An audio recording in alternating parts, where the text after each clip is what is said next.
ನಮಸ್ಕಾರ, ನನ್ನ ಹೆಸರು ರೋಹನ್ ಭರತ್ಚಂದ್ರ. ಇವತ್ತಿನ ಬ್ರೇಕಿಂಗ್ ನ್ಯೂಸಿಗೆ ಸ್ವಾಗತ.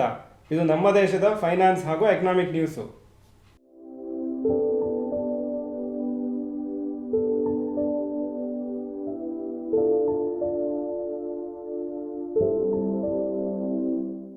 News number 1, tighten business update.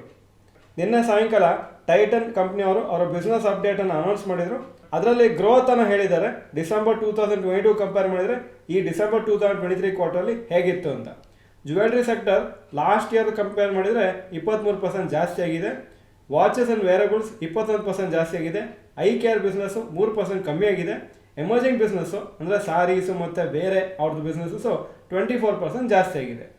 ಹಾಗೂ ಇದು ಬರೀ ರೆವಿನ್ಯೂ ಫಿಗರ್ಸ್ ಅವರು ಹೇಳೋದು. ಆ್ಯಕ್ಚುಲಿ ಕ್ವಾರ್ಟರ್ಲಿ ರಿಸಲ್ಟ್ಸ್ ಬರುವಾಗ ಟೋಟಲ್ ನಮಗೆ ರೆವಿನ್ಯೂ ಮತ್ತು ಪ್ರಾಫಿಟಲ್ಲಿ ಯಾವ ಥರ ಬಂತು ಅಂತ ಗೊತ್ತಾಗುತ್ತೆ. ಅದು ಇನ್ನೂ ಕೆಲವು ದಿವಸದಲ್ಲಿ ಅನೌನ್ಸ್ ಮಾಡ್ತಾರೆ. ಹಾಗೂ ಹೊಸ ಸ್ಟೋರ್ಸ್ ಓಪನ್ ಆಗಿದ್ದು ಅಕ್ಟೋಬರ್ ಟು ಡಿಸೆಂಬರ್ 2023 ಕ್ವಾರ್ಟರಲ್ಲಿ ಜ್ಯುವೆಲ್ರಿಯಲ್ಲಿ 38, watches and wearables 25, eye care ಯಾವುದೂ ಸ್ಟೋರ್ ಓಪನ್ ಆಗಿಲ್ಲ. ಹಾಗೂ ಎಮರ್ಜಿಂಗ್ ಬಿಸ್ನೆಸ್ಸಲ್ಲಿ 11 ಹೊಸ ಸ್ಟೋರ್ ಓಪನ್ ಆಗಿದೆ. News number 2, BMTC floats tender for 120 electric vehicles ಅಥವಾ ಎಲೆಕ್ಟ್ರಿಕ್ ಬಸ್ಸಸ್. BMTC ಅವರು 120 ನಾನ್ AC ಎಲೆಕ್ಟ್ರಿಕ್ ಬಸ್ಸನ್ನು ಲೀಸ್ ಮಾಡಲಲ್ಲಿ ಆಪರೇಟ್ ಮಾಡಬೇಕಂತಿದ್ದಾರೆ. ಅದಕ್ಕೋಸ್ಕರ ಟೆಂಡರನ್ನು 13ನೇ ತಾರೀಕು ಫೆಬ್ರವರಿಯಿಂದ ಓಪನ್ ಮಾಡ್ತಾರೆ. ಸದ್ಯಕ್ಕೆ BMTC ಹತ್ರ 390 ಎಲೆಕ್ಟ್ರಿಕ್ ಬಸ್ಸಸ್ ರನ್ ಆಗ್ತಾ ಇದೆ. ಕರ್ನಾಟಕ ಗೌರ್ಮೆಂಟ್ ಪ್ರಕಾರ ಬೆಂಗಳೂರಲ್ಲಿ 1400 ಎಲೆಕ್ಟ್ರಿಕ್ ಬಸ್ಸಸ್ ಏಪ್ರಿಲ್ 2024 ಅಷ್ಟರೊಳಗೆ ಇರುತ್ತೆ ಅಂತ ಹೇಳಿದ್ದಾರೆ. ಆದರೆ ಅದು ಅಷ್ಟು ಜಾಸ್ತಿ ಹೇಗೆ ಮಾಡ್ತಾರಂತ ಇನ್ನೂ ಕ್ಲಾರಿಟಿ ಇಲ್ಲ. ಆಪರೇಷನಲ್ ಕಾಸ್ಟ್ ಸದ್ಯಕ್ಕೆ ಡೀಸೆಲ್ ನಾನ್ AC ಬಸ್ಸದ್ದು BMTC ಅವ್ರದ್ದು 80 ರೂಪೀಸ್ ಪರ್ ಕಿಲೋಮೀಟರ್ ಆಗುತ್ತೆ. ಹಾಗೂ ವೋಲ್ವೋ ಬಸ್ಸದ್ದು 95 ರೂಪೀಸ್ ಪರ್ ಕಿಲೋಮೀಟರ್ ಆಗುತ್ತೆ ರನ್ನಿಂಗ್ ಕಾಸ್ಟು.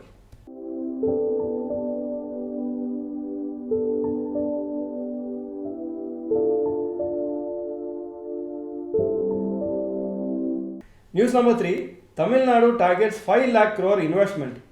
ತಮಿಳುನಾಡು ಗೌರ್ಮೆಂಟ್ ಅವರು 3rd ಗ್ಲೋಬಲ್ ಇನ್ವೆಸ್ಟರ್ಸ್ ಮೀಟ್ ಅಂತ 7th and 8th ಜನವರಿ ಚೆನ್ನೈಲಿ ನಡೆಸ್ತಾ ಇದ್ದಾರೆ.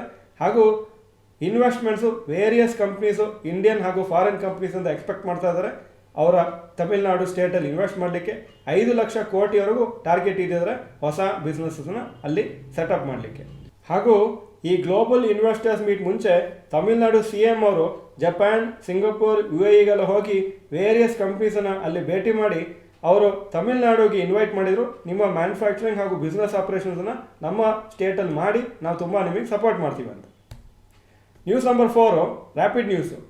ಇಂಡಿಯಾದ ಫಾರಿನ್ ಎಕ್ಸ್ಚೇಂಜ್ ರಿಸರ್ವ್ಸು 22,900 ಕೋಟಿ ಜಾಸ್ತಿ ಆಯಿತು ವೀಕ್ ಎಂಡಿಂಗ್ 29 ಡಿಸೆಂಬರು. ಅದು ಲೇಟೆಸ್ಟ್ ಡೇಟಾ. ಹಾಗೂ ಆಲ್ ಟೈಮ್ ಹೈ ಹತ್ರ ಬರ್ತಾ ಇದೆ. All time high October 2021 touch ಆಗಿತ್ತು. ಈಗ 3.5% below the all time high ಇದೆ. ಸೊ ವೆರಿ ಗುಡ್ ಒಂದು ಲೆವೆಲಿಗೆ ಬಂದಿದೆ.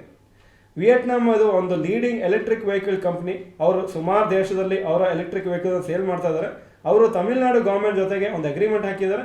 16,000 ಕೋಟಿವರೆಗೂ ಇನ್ನೊಂದು 5 ವರ್ಷದಲ್ಲಿ ಇನ್ವೆಸ್ಟ್ ಮಾಡ್ತಾರೆ ಮ್ಯಾನುಫ್ಯಾಕ್ಚರಿಂಗ್ ಪ್ಲಾಂಟನ್ನು ಡೆವಲಪ್ ಮಾಡಲಿಕ್ಕೆ. ಹಾಗೂ ಅವರು ಎಲ್ಲ ಸೆಟಪ್ ಮಾಡಿದ ಮೇಲೆ 5 ವರ್ಷ ಆದಮೇಲೆ ಆ್ಯನ್ಯುವಲ್ ಕೆಪಾಸಿಟಿನೇ ವೆಹಿಕಲ್ಸನ್ನು ಮ್ಯಾನುಫ್ಯಾಕ್ಚರ್ ಮಾಡಲಿಕ್ಕೆ 1.5 lakhs ಇರುತ್ತೆ ಅಂತ ಹೇಳಿದ್ದಾರೆ. ಇದು ಇವತ್ತಿನ ಬ್ರೇಕಿಂಗ್ ನ್ಯೂಸು. ವಿಡಿಯೋ ಚೆನ್ನಾಗಿದ್ರೆ ಲೈಕ್ ಬಟನ್ ಪ್ರೆಸ್ ಮಾಡಿ. ಹಾಗೂ ವಿಡಿಯೋ ನಿಮ್ಮೆಲ್ಲ ಫ್ರೆಂಡ್ಸ್ಗೂ ಕಳಿಸ್ಕೊಡಿ. ಚಾನಲ್ని ಸಬ್ಸ್ಕ್ರೈಬ್ ಮಾಡಲಿಲ್ಲ ಅಂದರೆ subscribe button bell icon press ಮಾಡಿ. ವಿಡಿಯೋ ನೋಡೋದಕ್ಕೆ ಧನ್ಯವಾದಗಳು. ನಮಸ್ಕಾರ.